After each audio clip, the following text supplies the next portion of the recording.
ছেড়ো, আমাকে শান্তি দাও। আমি কি তোমার সঙ্গে বলনাথের যুক্তি জুড়ি? তবে রামু দাদা, হ্যাঁ, আমার সঙ্গে বলনাথের যোগ্য জুড়িকেই তবে ডাকি। তখন যেন বলো না এটা কি হলো ছোট দাদা। তোমার ডাক শুনে যদি কোনো পরি উড়ে আসে তো নেচো, নেচো তার সঙ্গে। কিন্তু বলছিলাম কি আবির দাদা বাবু, পরি টরি কি আর এই দিনের আলোয়? তারপর তোমার যাত্রের বাপ নীলকণ্ঠরায় বৈঠকখানে উড়ে আসার সাহস পাবে? নমস্কার। সিনেমা তৈরির সূত্রে মাঝে মাঝে আমার ইউরোপ যাওয়ার সুযোগ ঘটে। আমি দিন 15 আগে ভিয়েনায় গেছিলাম, প্রথমবার ভিয়েনায়। তারা গর্ব করে বললেন এটা আমাদের 600 বছরের থিয়েটার, এটা আমাদের 300 বছরের থিয়েটার, এটা আমাদের 250 বছরের থিয়েটার, সবই চালু আছে, চলছে। তখন আমার নিজের শহরের কথা ভাবলে শিউরে উঠলাম যে আমাদের মাত্র 130 বছরের একটু বেশি যে বোর্ড থিয়েটার, সেটা প্রায় উঠে গেল। 1872 সালে তৈরি শুরু, 130 বছর সেটা প্রায় উঠে গেল। অথচ আমরা জানি না কি করব। এর পেছনে অসংখ্য কর্মী, অভিনেতা অভিনেত্রী, কলাকুশলী, প্রযোজক তারা জড়িয়ে আছেন। তারা জানেন না কি করবেন। অনেকেই উদ্বিগ্ন, আবার অনেকে মাথা ব্যথা নেই। এরকম উদ্বিগ্ন কিছু মানুষজন আমাদের সঙ্গে আছেন যারা থিয়েটারের সঙ্গে বহুদিন যুক্ত। যেমন গণেশ মুখার্জি, উনি একজন থিয়েটারের কর্ণধার, দীর্ঘদিন ধরে থিয়েটারের সঙ্গে রয়েছেন এবং এখনও থিয়েটার চালিয়ে চলেছেন। প্রেমাংশু বসু, বিখ্যাত অভিনেতা, দীর্ঘদিন ধরে আমাদের পেশাদারি মঞ্চের সঙ্গে রয়েছেন। গীতা দে, থিয়েটার তার জীবন এবং থিয়েটারের জন্য তিনি অনেক কিছু ছেড়েছেন, তিনি আমাদের সঙ্গে আছেন আজ। রমাপ্রসাদ বণিক ও গ্রুপ থিয়েটার এবং পেশাদারি মঞ্চ দুটোর সঙ্গে জড়িত, ফলে উনিও অনেক কিছু বলতে পারবেন যে এর মধ্যে দ্বন্দ্ব কোথায় বা এর মধ্যে একে অপরে কী করে পরিপূরক হতে পারে। তা আমার মনে হয় যে এরা সবাই বিশেষজ্ঞ এবং সবাই যন্ত্রণায় ভুগছেন আমাদের পেশাদারি থিয়েটার নিয়ে। ওদের মুখ থেকেই শোনা যাক আমাদের থিয়েটারের আজকের অবস্থা। গণেশবাবু, আপনি শুরু করুন না। আজকের থিয়েটারের অবস্থা খুবই উদ্বেগজনক। আপনি যে কথা বললেন তার কারণ, এই শহরে একটু আগে যেটুকু আমি ভাবছিলাম যে এই শহরে 70-এর দশকে একসঙ্গে 17টি ওই রকম সাধারণ রঙ্গালয় চলেছে। সেখানে রঙ্গালয় তখন পাওয়া যেত না বলে আমরা রেলের ছোট ছোট যে সমস্ত আপনার ক্লেম ব্রাউন, শ্যামাপ্রসাদ ইনস্টিটিউট, এইখানে গিয়ে সাধারণ রঙ্গালয়ে আমরা সাধারণ রঙ্গালয়ের মতন টিকিট বিক্রি করে থিয়েটার করতে আমরা আরম্ভ করেছিলাম। তখন শিল্পী পাওয়া যেত না, এত থিয়েটার যে তখন সেই থিয়েটারগুলোতে অভিনয় করার জন্য শিল্পী পাওয়া যেত না। এইভাবে তখন থিয়েটার 17টা থিয়েটার ছিল। সেই 17টা থিয়েটার থেকে আজকে বলতে গেলে সাধারণ রঙ্গালয়ে একটি বেঁচে আছে, বাকি আস্তে আস্তে সেগুলো সমস্ত নষ্ট হয়ে গেছে। এখন এর পেছনে যে কারণ, সে কারণ তো দীর্ঘ কারণ এবং সে সম্পর্কে আলোচনা করতে গেলে অনেক সময় লাগবে। তবু মনে হয় যে আমার যত একটা যে জায়গায় আমি দেখেছি, আমাদের আর্থ সামাজিক যে পরিবেশ, সে পরিবেশ আজকে থিয়েটারের অনুকূল নয়। এবং অন্যান্য মিডিয়া যেভাবে কাজ করছে, সেই কাজগুলোতে বা থিয়েটারের শিল্পীরাও যারা ছিলেন, তারা থিয়েটারের যে জন্যে যারা ডেডিকেটেড শিল্পী ছিলেন, যেমন রমা, এরা থিয়েটারের জন্য ডেডিকেটেড, আজকে যারা ছিলেন তারা অনেক কারণে থিয়েটারকে আর ডেডিকেট করতে পারছেন না, নিজেকে ডেডিকেট করতে পারছেন না থিয়েটারের জন্য। না দেখুন, থিয়েটারই নেই, সত্যি তাই। না, রমা বলতে পারবে, ও তো, তুমি তো বহুদিন ধরে দুটো থিয়েটারে কাজ করেছো। মানে ইউরোপেও তো টেলিভিশন, সিনেমা এগুলো সবই পাশাপাশি চলেছে, কিন্তু ওদের এই থিয়েটারটা বাঁচিয়ে রেখে দিয়েছে ওরা। হয়তো তার পেছনে অনেক অর্থ রয়েছে বলে, কারণ সেখানে থিয়েটার টিকিটের দাম অনেক বেশি। কিন্তু এই যে অবস্থাটা কি সত্যি উঠে যাবে? আর কি কোনো ফেরার কোনো রাস্তা নেই? এখন যে অবস্থায় এসে দাঁড়িয়েছে, এই সকলেরই তো একই সংশয় যাচ্ছে যে সত্যি কি উঠে যাবে, আর কি ফেরার রাস্তা নেই। তবে আমার নিজের যেটা মনে হয় যে যেমন একদিক থেকে ভীষণভাবেই সচেতন হবার দরকার যে যারা এই থিয়েটারের সঙ্গে যুক্ত তারা যেমন ভাবছেন যে কী উপায় হতে পারে, অন্যদিকে আমি তো মনে করি যে যে দেশের মানে মেইনস্ট্রিম থিয়েটার সেই দেশের সরকারেরও দায়িত্ব থাকে, অবশ্যই সরকারেরও দায়িত্ব থাকে যে এরকম একটা মেইন স্ট্রিম থিয়েটার উঠে যাবে, অথচ তারা তো নির্লিপ্ত হয়ে বসে থাকা উচিত নয়। তার কারণ হচ্ছে যে এমনিতে একটা খুব দুঃখের ঘটনা রয়েছে, যেটা যে সত্যি কথা বলতে কি মেইন স্ট্রিম থিয়েটার এটাই তো ছিল মূলত সংস্কৃতির ঐতিহ্য, মানে থিয়েটার মিডিয়া মিশে পেশাদারি থিয়েটার, সেটাই ছিল সংস্কৃতির ঐতিহ্য। তারপরে অন্যরকম নাট্য আন্দোলনের ফলে যেখানে বিভিন্ন গ্রুপ থিয়েটার এসেছে, তারা একটা অন্যরকম বিষয় নিয়ে চর্চা করেছে। তো সেই থিয়েটারের পরম্পরাটা তো খুব একটা ফেলে দেবার মতন নয়, অথচ সেই সম্পর্কে যে উদাসীনতা, এটা কিন্তু আমাদের সত্যি অবাক করে। যে এক একটা থিয়েটার হাউস যেখানে যেখানে এক সময় অত্যন্ত সমৃদ্ধশালী সমস্ত কাজ হয়েছে, যেগুলো আমাদের ঐতিহ্য ইতিহাস হয়ে রয়েছে, সেই সব জায়গায় হঠাৎ করে থিয়েটার হলগুলো ভেঙে চুরে প্রমোটারদের খপ্পরে পড়ে সেগুলো বাড়িঘর হয়ে যাবে, সাধারণ লোকের বাস অথবা মার্কেট প্লেস হয়ে যাবে, এ তো ভাবা যায় না। নাট্যকর্মীরা এটা নিয়ে কেন ভাবছেন না, এটা আন্দোলন করছেন না কেন? একটা আন্দোলন অলরেডি শুরু হয়েছে, এর মধ্যেই শুরু হয়েছে। কিছুদিন আগে শুনছিলাম যে এই নিয়ে প্রত্যেকে মানে একটা আবেদন রাখবে এবং এটার মধ্যে কোনো রকম বিভেদ থাকবে না, যে মেইন স্ট্রিম থিয়েটারের কর্মীরা এবং গ্রুপ থিয়েটারের কর্মীরা, মূলত থিয়েটারের কর্মীরা একসঙ্গেই একটা আন্দোলন করার কথা ভাবছে। আমার নাম মানস মুখার্জি। আমি আপনি রঙ্গনা থিয়েটারে যে নাটকটা দেখছেন জোয়ার ভাটা, এই নাটকটা নিভার্সের প্রযোজনা, তার ম্যানেজার আমি। খুব খারাপ চলছে। আমরা হয়তো আগামী কিছুদিনের মধ্যে বন্ধ করে দেবো, কারণ বর্তমান বাংলা ভালো নাটক দেখার মতো দর্শক কীরকম হচ্ছে আমি ঠিক বলতে পারবো না, কারণ অনেক ধরুন আলতু বালতু নাটক, অনেক বাজে আজে সিন দেওয়া নাটক, সেগুলোও চলছে। 94-এর পর থেকে যাত্রায় এবং ওয়ানওয়ালের ফিল্ম স্টারদের যাওয়ার একটা হিড়িক আরম্ভ হয়ে গেছে, যার ফলে গ্রামে বসে 5 টাকার টিকিট কেটে তারা অনায়াসে ফিল্ম স্টারদের দেখতে পাচ্ছেন। তাদের আর সেই হ্যাঙ্কারিংটা থাকছে না কলকাতায় ছুটে এসে তাদের দেখার জন্য। আর ফিল্ম বক্সেরাও যাত্রা ওয়ানওয়ালের কাছ থেকে যে ধরনের আর্থিক অনুদান পাচ্ছেন বা আর্থিক সঙ্গতি লাভ করছেন, আমরা থিয়েটারের সীমিত দর্শকের কাছ থেকে যে রোজগার পাই তার ভেতর দিয়ে সেই আর্থিক ভারটাকে আমরা বহন করতে পারি না, ফলে তাদের আমরা ডেকে আনতে পারছি না এখানে। বোর্ড একেবারে শেষ হবে কী করে? একেবারে স্তীমিত এটা বলা যেতে পারে। ভালো ভালো হলগুলোই তো প্রায় বন্ধ হয়ে গেছে। স্টার নেই, বিশ্বরূপা নেই, রংমহল নেই। নাটকই আমার প্রিয় জায়গা, কিন্তু এসেছি নাটকে, কিন্তু এখন দেখছি যে নাটক পাড়াটা সেরকম জমজমাট নয়। এবং চেষ্টা করছি আমরা সবাই মিলে এই নিভার্সের এই বইতে জোয়ার ভাটা, এর আগে নিভার্স আরও বই করেছে, কিন্তু এই বইতে আমি দেখছি প্রত্যেক একটা আপ্রাণ চেষ্টা করছে যদি নাটককে দাঁড় করানো যায়, লোক ডেকে আনা যায়। কিন্তু আমরা তো লোক ডালে লোক আসবে না, আপনাদের সহযোগিতাও দরকার। সমস্যা হচ্ছে যে আন্দোলন আরও জোরদার হতে হতে থিয়েটারগুলো উঠে যাবে, প্রায় সবই উঠে গেছে। এবং ধরুন যারা দীর্ঘদিন ধরে যুক্ত যে সমস্ত অভিনেতারা, তারা তো তাদের মনোবল তো ভেঙে গেছে। সেটা প্রেমাংশুদা বলতে পারবেন, প্রেমাংশুদা দীর্ঘদিন ধরে পেশাদারি রঙ্গালয়ের সঙ্গে যুক্ত। এবং শুধু আমার যেটা মনে হয় প্রেমাংশুদা, এর ফলে কি এই যে নাট্য চর্চার একটা দিক তো আস্তে আস্তে হারিয়ে যাবে, অভিনয়ের একটা দিক হারিয়ে যাবে। আপনার কি মতামত এটা নিয়ে? হ্যাঁ, এখন ব্যাপার হচ্ছে যে এর নেতৃত্ব দেওয়ার তো কেউ নেই। প্রত্যেকে যে যার নিজের আত্মকেন্দ্রিক এত হয়ে গেছে যে কেউ আর এই ব্যাপার নিয়ে নেতৃত্ব দিতে কেউ এগিয়ে আসছে না। যে আমাদের যে নাট্যশালার কি দুরবস্থা, এই দুরবস্থা এখন কাকে বলবো, এটাও তো একটা সমস্যা না। এক সময় তো ধরুন মানে আমাদের জাতীয় মানে রাজনৈতিক আন্দোলনের সময় বা অন্যান্য রাজনৈতিক আন্দোলনের সময় তারা তো নাট্যশালার আন্দোলনকে সমর্থন করেছে। এখন তারা কোথায়? নাটকের মধ্যে দিয়ে তো সেই আন্দোলনগুলোকে আরো পরিস্ফুট করা হয়েছে। আর একটা কথা সবাই বলেন আমি এই করব সেই করব, কিন্তু কিছু হচ্ছে। আমি বলছি আমি 82 সাল অবধি আমি অফিস থিয়েটারেতে অনেক মেয়ে মানে অভিনয় করে জীবন কাটাতেন এবং ধরুন বাস্তহারা হয়ে এসছেন, তারপর তাদের জীবন কিন্তু অফিস ক্লাবেতে কেটেছে। একটা সময় এলো যে তারা হয়তো একবার মুখ দেখিয়েছে সিনেমায়, তার জন্য ট্যাক্স হয়েছে। এবং সেই সময় শঙ্করবাবু ছিলেন ফিনান্স মিনিস্টার, সিদ্ধার্থ শঙ্কর রায় ছিলেন, এদের বিরুদ্ধে ট্যাক্স হলো। আমি সেটা একলা এবং তারপরে মমতা চ্যাটার্জি, সিদ্ধার্থ শঙ্কর রায় যখন চিফ মিনিস্টার ছিলেন, এবং সবাই মিলে মমতা চ্যাটার্জি, মিতা চ্যাটার্জি, এরম সবাই, মমতা ব্যানার্জি, বাসন্তী চ্যাটার্জি, ইরা মিত্র, সবাই মিলে আমরা কালেক্টর অফিসে গেছিলাম এবং কালেক্টরকে বলেছিলাম যে কেন এই ট্যাক্সটা হবে।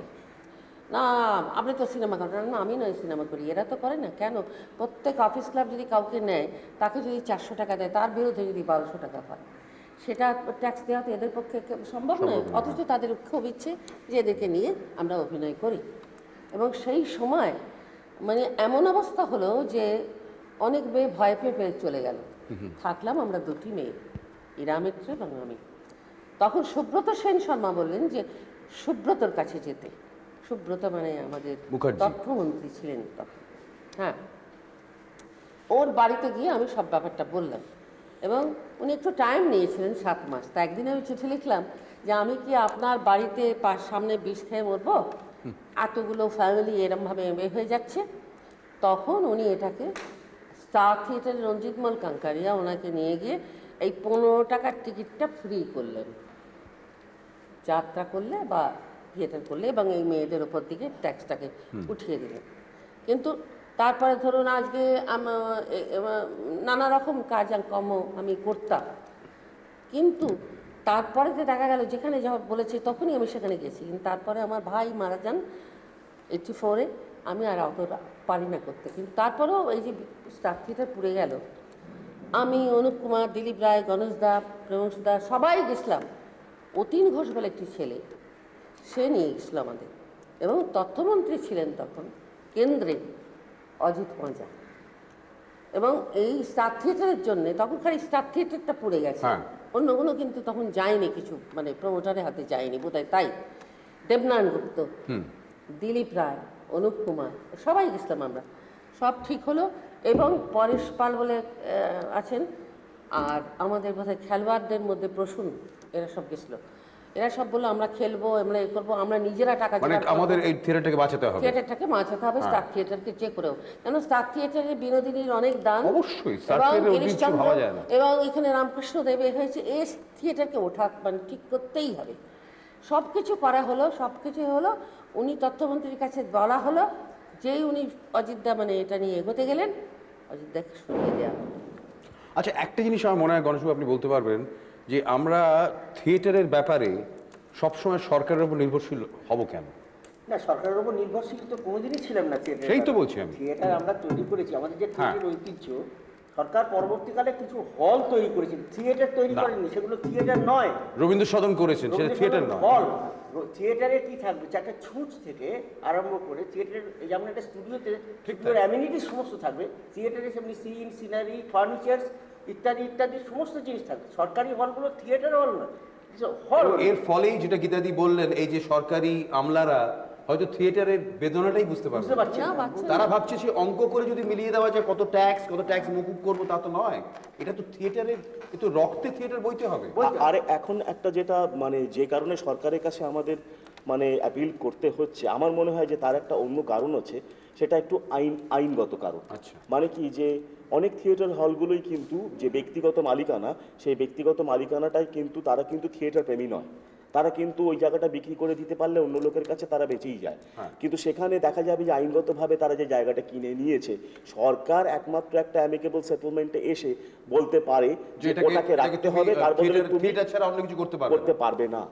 মানে সিনেমা হলের ক্ষেত্রে একটা মাঝে আইন হয়েছিল যে এখানে তুমি যদি তুমি এখানে অন্য কিছু করো, এখানে সিনেমা হল বানিয়ে দিতে হবে। এক্স্যাক্টলি, সেই জায়গা থেকে সরকারের কিন্তু একটা ভূমিকা থেকেই যাচ্ছে। আবার বিশ্বরূপা যখন এই প্রমোটারের হাতে এলো, সেই সময়ও কিন্তু আমি, অনুপবাবু, সৌমিত্র, কেতকী দত্ত, সাবিত্রী সবাই গিয়েছিলাম। সবাই আপনারা প্রতিবাদ করেছিলাম। উনি মালিক ছিলেন, উনি চালাতে পারছিলেন না, ভাড়া দিয়েছিলেন, যিনি নিয়ে চালাচ্ছিলেন তিনিও সুসাইড করার পর থেকেই হল বন্ধ হয়ে গেছে। তিনি আসলে নানান আপনার কি বলবো অনেক কিছু ধার দেনা পড়ে গেল, ঠিকমতো চালাতে পারলো না, এবং ভালো ভালো নাটক রেখেও ঠিকমতো আর্টিস্টদের পে করতে গিয়ে এনে ধরে মাইনে ফাইনে আটকে যায় অনেক কারণে। উনি লাস্টে দেখলেন যে জল ট্যাক্স, কর্পোরেশন ট্যাক্স, হ্যানা ত্যানা অনেক কিছু আটকে গিয়ে লাস্টে নিজে পারলেন না, ভরাডুবি হয়, সুসাইড করে পুরো হলটাকে বরবাদ করিয়ে, এবং তিনি নেওয়ার পর থেকে হলটা একদম বরবাদ হয়ে গেল, একদম শেষ, তালা পড়ে গেল।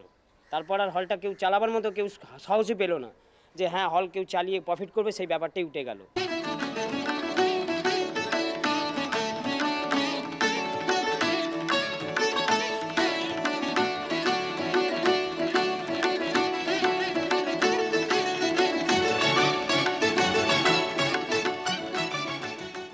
আপনারা নিশ্চয়ই বুঝতে পারছেন যে আমাদের পেশাদারি রঙ্গালয় সাংঘাতিক সংকটের মধ্যে দিয়ে চলেছে, প্রায় বন্ধ হওয়ার অবস্থা। তা সত্ত্বেও কিছু লোক থিয়েটার চালাচ্ছেন, যেমন গণেশবাবু। এবং আপনি বলতে পারেন যে কী করে আপনি চালাচ্ছেন থিয়েটার? থিয়েটার আমরা চালাচ্ছি এখনো পর্যন্ত, এটা ঠিকই, কিন্তু ভর্তুকি দিয়ে থিয়েটার কতদিন চালানো যাবে? ভর্তুকি কেন? ভর্তুকি তার কারণ হচ্ছে থিয়েটারের খরচ বেড়ে গেছে। আজকে ট্যাক্সের বোঝা নানা দিক থেকে আমাদের পিষে মারছে। বিজ্ঞাপনের হার এমন একটা জায়গায় পৌঁছেছে যে বিজ্ঞাপনের খরচা তুলতে গেলে আমাদের দর্শকের সংখ্যায় কুল হয় না। এই করতে গিয়ে পেশাদারি মঞ্চেও একে একে নিভিছে ডিউটি, এই বলা যেতে পারে। আচ্ছা প্রেমাংশুদা, আপনাদের যে অফিস থিয়েটার বন্ধ হওয়াতে কোনো অসুবিধা হয়েছে? হয়েছে বলছি, অফিস থিয়েটার থেকে তো আমাদের কিছু রোজগার হতো, তো সেই রোজগারটি বন্ধ হয়ে গেছে। এমনি নয়, প্রোডাকশান যারা করে তারা নয় লস করতে চলে যাচ্ছে, কিন্তু আর আগে বৃহস্পতি শনি রবি ছাড়া তো হল অন্যদিন তো অফিসেরও ভাড়া নিত, তারাই প্রত্যেকে করতো। এই হল 30 বছর হয়ে গেছে, তখন লোকে ডেট পেত না আমাদের হলে। এখন সেই অফিসের যে তারা যে অভিনয় করে সেটাও এমন কমে যে মাসে 3টে 4টে 5টা 6টা করে শো হচ্ছে, তাহলে স্টাফের মাইনেই বা কী করে হবে? এখানে হাউসফুলই হয়নি, আর মানে 2 বছর হলো হাউসফুলই হয়নি। সমস্যা হচ্ছে কি জানেন, যে নাটক ভালো নাটক হচ্ছে, যারা দেখে যাচ্ছেন অভূতপূর্ব বলছেন, এরকম নাটক দেখিনিও বলছেন, কিন্তু লোক আসছে না কেন? সেটা আমার প্রশ্ন, আপনাদের প্রশ্ন করছি, কেন আসছে না বলুন। আমার বক্তব্য হচ্ছে এই টিভিতে ছবি হচ্ছে, নানা রকম চ্যানেল হয়েছে, অনেক রকম ছবি হচ্ছে, ঘরে বসে দেখতে পাচ্ছে, হিন্দি ছবি বাংলা ছবি সবই দেখতে পাচ্ছে, কিন্তু এটাও তো একটা লোকের মনোরঞ্জনের জন্য আমরা করছি। ভালো নাটক, এখানে নাচ গান ক্যাবারে ফ্যাবারে কিছু নেই, কিন্তু ভালো নাটক হচ্ছে, এইটুকু আমি বলতে পারি। অনেকে বলছে যে ভালো নাট্যকার, ভালো পরিচালক, ভালো অভিনেতা আসছে না বলে বোর্ড থিয়েটার সাফার করছে। সাফার করছে কারণ এখানে তো জ্ঞানেশদা রয়েছেন, জ্ঞানেশ মুখার্জি রয়েছেন, সমীর মজুমদার রয়েছেন, আমি রয়েছি, তারপরে কল্যাণী রয়েছে, অনেক ভালো ভালো আর্টিস্ট রয়েছে, এরা ভালো নাটক করেন, ভালো নাটকে অভিনয়। এই নাটকের ক্ষেত্রে নয়, বোর্ড থিয়েটার ইন জেনারেল সাধারণতভাবে বোর্ডের নাটকের মান পড়ে গেছে বলে বোর্ড বন্ধ হয়ে যাচ্ছে, এটা অনেকে বলছে। এইটা আমার কিন্তু মনে হয় না, কারণ প্রত্যেকটা হল এখন বন্ধ হয়ে আছে। দেখুন, স্টার পুড়ে যাওয়ার পর দেখুন বিশ্বরূপা বন্ধ হয়ে গেছে, রংমহল বন্ধ হয়ে গেছে, মিনারবা চলছে, থিকি চলছে, সার্কেনাও চলছে, ঠিক সেরকমভাবে চলছে। এখানে এই বইটা একমাত্র দেখছি আমি যে লোকে আসছে দেখছেন, কিন্তু সেরকম আসছেন না যেরকমভাবে আসা উচিত। মা মা বলে ডাকো, মা কৃপা হবে, মা ঠিক দেখা দেবে, হাত জল করে আমার 1 নম্বর আমার খুব ভালো লাগে এই থিয়েটার দেখতে, আর 2 নম্বর এখন সমাজে যে যৌথ পরিবারে ঘরে ঘরে যা চলছে সেইটাই মানে সেই রূপটা দেখানো হচ্ছে, কিন্তু খুব একটা যে আহামরি নাটক দেখতে পাচ্ছি না। দর্শকের ব্যাপারে আমি কেন দায়িত্ব নেবো ভাই? দর্শকের নাটকের এটা একটু ইয়ে হয়েছে, তারপরে আজকাল আর ঠিক সেরকম ট্রেন্ড ওরকম অতটা থিয়েটারই মানে অভিনেতা ইয়েটি তারা তো অনেক বেশি আগে চর্চা করে আসতেন, তারা অনেক গুণী শিল্পী ছিলেন, একটু তো কমেছে, অস্বীকার করে লাভ নেই। জ্ঞানেশদা রয়েছেন, জ্ঞানেশ মুখার্জি রয়েছেন, সমীর মজুমদার রয়েছেন, আমি রয়েছি, তারপরে কল্যাণী রয়েছে, অনেক ভালো ভালো আর্টিস্ট রয়েছে, এরা ভালো নাটক করেন, ভালো নাটকে অভিনয়। এই নাটকের ক্ষেত্রে নয়, বোর্ড থিয়েটার ইন জেনারেল সাধারণতভাবে বোর্ডের নাটকের মান পড়ে গেছে বলে বোর্ড বন্ধ হয়ে যাচ্ছে, এটা অনেকে বলছে। এইটা আমার কিন্তু মনে হয় না, কারণ প্রত্যেকটা হল এখন বন্ধ হয়ে আছে। দেখুন, স্টার পুড়ে যাওয়ার পর দেখুন বিশ্বরূপা বন্ধ হয়ে গেছে, রংমহল বন্ধ হয়ে গেছে, মিনারবা চলছে, থিকি চলছে, সার্কেনাও চলছে, ঠিক সেরকমভাবে চলছে। এখানে এই বইটা একমাত্র দেখছি আমি যে লোকে আসছে দেখছেন, কিন্তু সেরকম আসছেন না যেরকমভাবে আসা উচিত। বাংলা নাটকের এই নিশ্চিত মৃত্যুর হাত থেকে কিভাবে বাঁচানো যেতে পারে? আপনি একজন দিকপাল, এত প্রাক্তন অভিনেতা। হ্যাঁ বলছি, কারণ সরকারকেও এগিয়ে আসতে হবে। এই হাউসে যে এত ভাড়া দিয়ে অভিনয় করা, এটা তো কোনো প্রডিউসারের পক্ষে সবসময় সম্ভব নয়, তাদের এগিয়ে আসতে হবে, সরকারকে এগিয়ে আসতে হবে। আশা একটা হচ্ছে নেশা, দীর্ঘদিন, আজকে আমি 72 বছরে পা দিলাম, দীর্ঘদিন 50 বছর অতিক্রম করে গেল আজকে এই পেশাদার মঞ্চের সঙ্গে যুক্ত হয়ে একদিনের হেড এজ দেখেছি। আজকের দিকে দেখছি, আশা করছি হয়তো এই দিনটা আবার বদলাবে, এবং যখন যদি বদলাতে পারে, জানি না আমার বাকি সীমিত জীবনের মধ্যে বদলানোর দেখে যেতে পারবো কি না, কিন্তু যদি বদলায় তাহলে আমি একমাত্র পতাকাবাহী হয়ে থেকে যাব, ইতিহাস সৃষ্টি হবে। এখানে আপনাদের আন্দোলনে নামতেই হবে। কতটা শক্তি আছে আমি জানি না, কিন্তু আজকের আলোচনা আমার ছোটখাটো আলোচনা, যোগিতাদি বললেন যে আমার অনেক বলার আছে, আমার বলার শেষ নেই, আমি ঘন্টার পর ঘন্টা বলতে পারি আমি কি পেয়েছি সিনেমা থিয়েটার থেকে। আপনারা তো সবাই ডেডিকেটেড কর্মী হিসেবে কাজ করেছেন। আমার মনে হয় পরবর্তী আলোচনায় আমরা এগুলো নিয়ে যাব, এবং যাতে আপনারা প্রকাশ করতে পারেন আপনাদের যে বেদনা, যন্ত্রণা, এবং একটা আলোচনা শুরু করা। কারণ এবং এটা করতে হবে থিয়েটার কর্মীদের, থিয়েটার কর্মী বাইরে কেউ করতে পারবে না। আমার মনে হয় আজকের আলোচনায় অনেক ধন্যবাদ আপনাদের এবং আসার জন্য, এবং আশা করি ভবিষ্যতে রমা, আপনারা যারা রয়েছেন সিনিয়র লোকেরা অন্যান্য কর্মীদের আরও উদ্বুদ্ধ করবেন। ধন্যবাদ।